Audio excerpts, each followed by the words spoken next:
તો નવસારી શહેરમાં પૂરના કારણે હાલ બેહાલ છે। નવસારી શહેરના 30% ભાગમાં પૂરની સ્થિતિ છે। નવસારીના 30% વિસ્તારમાં ફરી વળ્યા છે પૂર્ણાના પાણી અને અંબિકા કાવેરી પૂર્ણા નદી પર ગાંડીતૂર બની છે। નવસારીમાં 1968 એટલે કે 1968 બાદ હવે પૂર્ણાએ આવી સ્થિતિ સર્જી દીધી છે। ત્યારે આટલા વર્ષો બાદ આ પૂર્ણા નદીમાં જાણે જળ પ્રલય આવ્યું હોય તે પ્રકારની સ્થિતિ છે। શાંતાદેવી વિસ્તારની મોટી મોટી ઇમારતો પણ પાણીમાં ગરકાવ થઈ ગઈ છે। તો નવસારી શહેરના 50,000 જેટલા લોકોને સીધી અસર થઈ છે। ગ્રામીણ ભાગમાં 1.5 લાખથી વધુ લોકો અસરગ્રસ્ત છે। નવસારી જિલ્લામાં કુલ 5,000થી વધુ લોકોનું સ્થળાંતર કરવામાં આવ્યું છે। તો જિલ્લામાં એનડીઆરએફ એસડીઆરએફની ટીમ બચાવ કામગીરીમાં લાગી છે, કારણ કે જે રીતે વરસાદ વરસી રહ્યો છે અને હજુ આગામી સમયમાં પણ રેડ એલર્ટ આપવામાં આવ્યું છે, ત્યારે નવસારીની હાલત કફોડી થઈ ગઈ છે। ઘણા વર્ષો બાદ નવસારીમાં આ પ્રકારનો જળપ્રલય જોવા મળ્યો છે।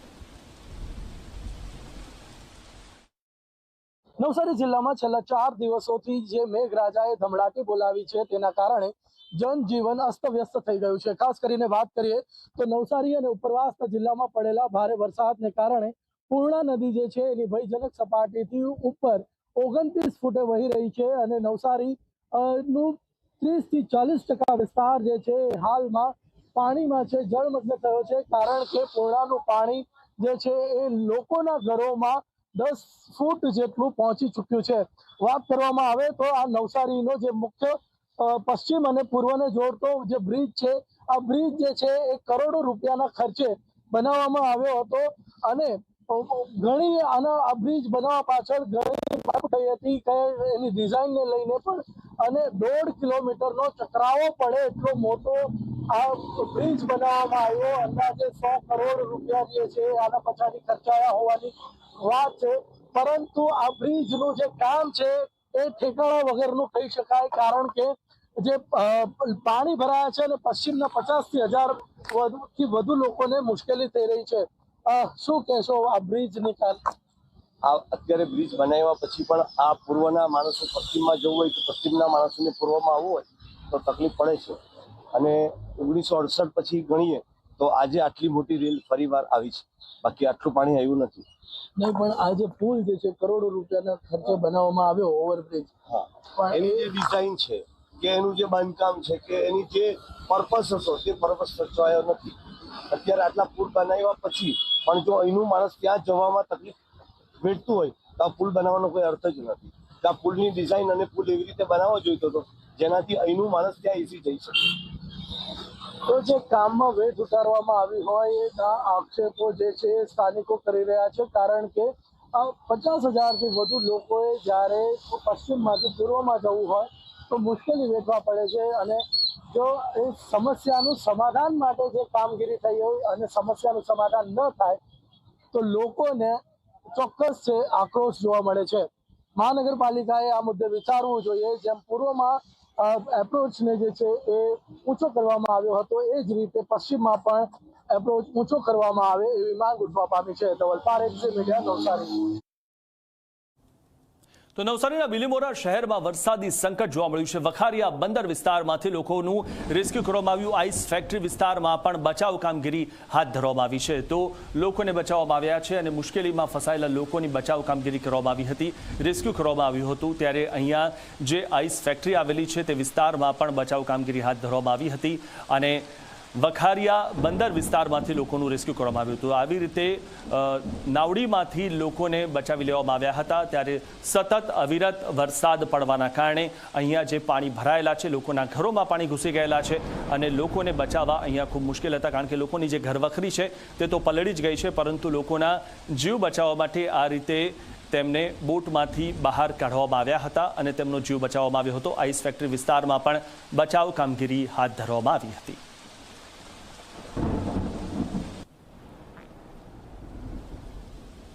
તો નવસારીના બિલીમોરા શહેરમાં મેઘાવી માહોલ જોવા મળી રહ્યો છે। ધોબી તળાવ વિસ્તારમાં સ્થાનિકો ઘરોમાં ફસાયા છે।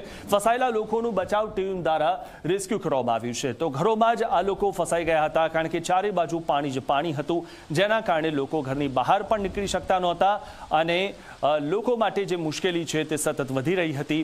ત્યારે રેસ્ક્યુ ટીમ આવી અને ફસાયેલા લોકોને બચાવવાનું કામ શરૂ કર્યું હતું। ત્યારે આપ જે આ દ્રશ્યો જોઈ રહ્યા છો, લોકો મહા મુશ્કેલીએ તેમને બચાવવામાં આવી રહ્યા છે અને જે રીતે આપ આ દ્રશ્યોમાં જોઈ રહ્યા છો, બચાવ કામગીરી કરવામાં આવી રહી છે, બચાવ માટે જે રેસ્ક્યુ ટીમ આવી છે તે લોકોને આ રીતે બચાવી રહી છે, ત્યારે નીચેની તરફ જે પાણી ભરાયેલું છે તેમાં બોટ દ્વારા તેમને બચાવવામાં આવી રહ્યા છે, કારણ કે આ જે લોકો છે તે ઘણા સમયથી અંદર ફસાયેલા હતા। બિલીમોરા શહેરમાં મેઘાવી માહોલ જોવા મળી રહ્યો છે અને મેઘરાજા જે તાંડવ મચાવી રહ્યા છે, ત્યારે ધોબી તળાવ વિસ્તારમાં સ્થાનિકો ઘરમાં જ ફસાઈ ગયેલા હતા અને આ રીતે તેમને બારીમાંથી બહાર કાઢવામાં આવ્યા હતા અને તેમનો બચાવ કરવામાં આવ્યો હતો।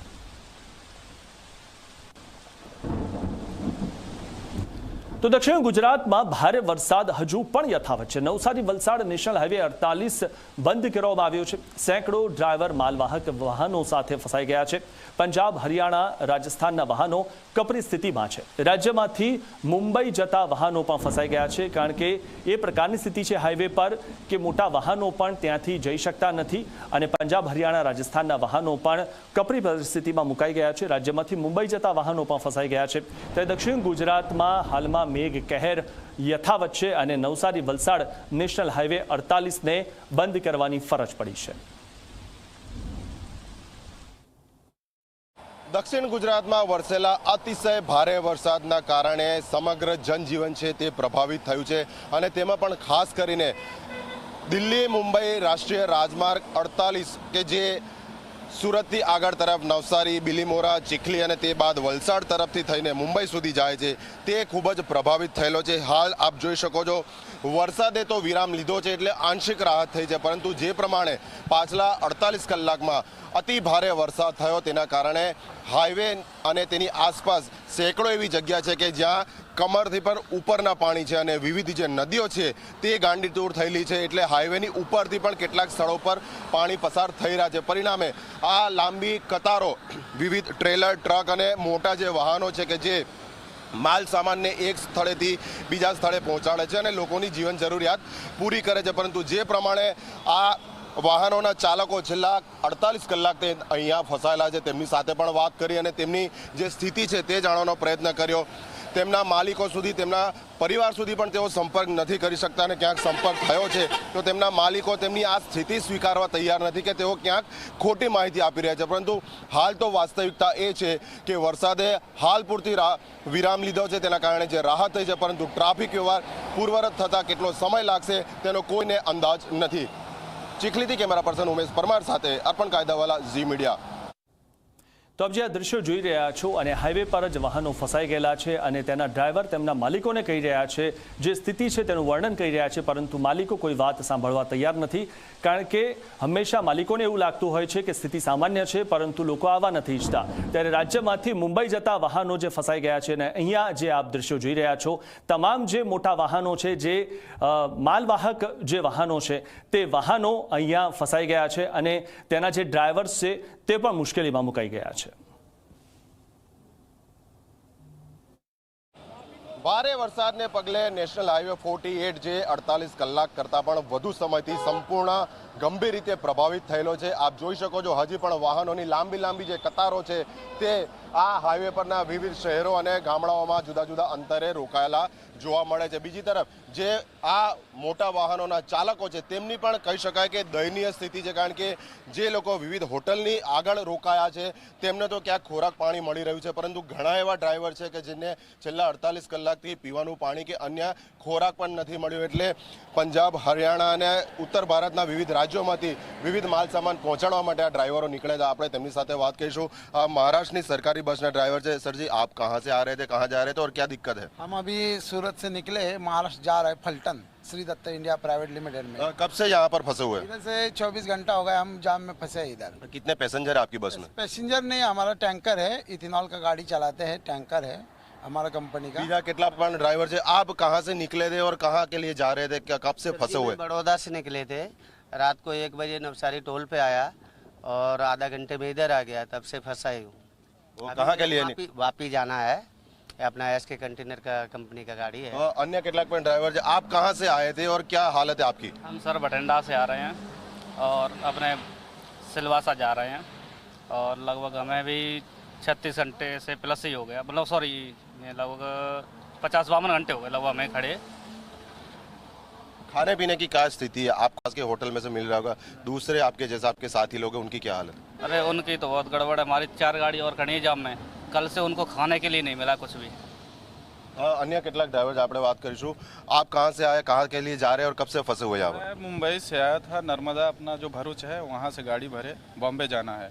24 घंटे से फंसे हुए हैं, न कोई खाने का व्यवस्था, न कोई पानी का व्यवस्था, सभी ड्राइवर परेशान हैं। तो आप अभी सरकार या तंत्र से क्या अपेक्षा रखते हैं, क्या गुहार लगाएंगे? चाह रहे हैं कि ड्राइवरों के लिए सरकार कुछ करे, सरकार ड्राइवरों के लिए कुछ करे। हर एक की बात सुनी जाती है, ड्राइवरों की बात नहीं सुनी जाती। તો જે પ્રમાણે તેમની રજૂઆત છે કે જે ડ્રાઈવરો અહીંયા ફસેલા છે, કમસે કમ સામાન્ય ખોરાક અને તેમને પીવાનું પાણી પણ મળે, કારણ કે ઘણા એવા ડ્રાઈવર છે કે જે આ હોટલોથી દૂર પણ રોકાયેલા છે, પરંતુ તેમની સુધી હજી સુધી કોઈ મદદ પહોંચી નથી। બીજી તરફ થોડી ઘણી રાહતની વાત એ છે કે આ તરફ એટલે કે વલસાડ તરફથી નવસારી અને સુરત તરફ જતો જે એક તરફનો માર્ગ છે તે થોડે અંશે ખોલવામાં આવ્યો છે, એટલે સામાન્ય રાહત કહી શકાય કે વાહન વ્યવહાર જે પૂર્વવત થવાની જે તૈયારી છે તેવું હાલ લાગી રહ્યું છે, કારણ કે વરસાદે લગભગ 1 કલાકથી અહીંયા વિરામ લીધો છે, પરંતુ નદી નાળા જે છલકાઈ રહ્યા છે અને હાઈવેની ઉપરથી પસાર થઈ રહ્યા છે તેના કારણે આ જે પરિસ્થિતિ છે તે સર્જાઈ છે। હવે જોવાનું એ રહે છે કે આ હાઈવે સંપૂર્ણ રીતે ક્યારે કાર્યરત થાય છે। ચીખલીથી કેમેરા પર્સન ઉમેશ પરમાર સાથે અર્પણ કાયદાવાલા, ઝી મીડિયા।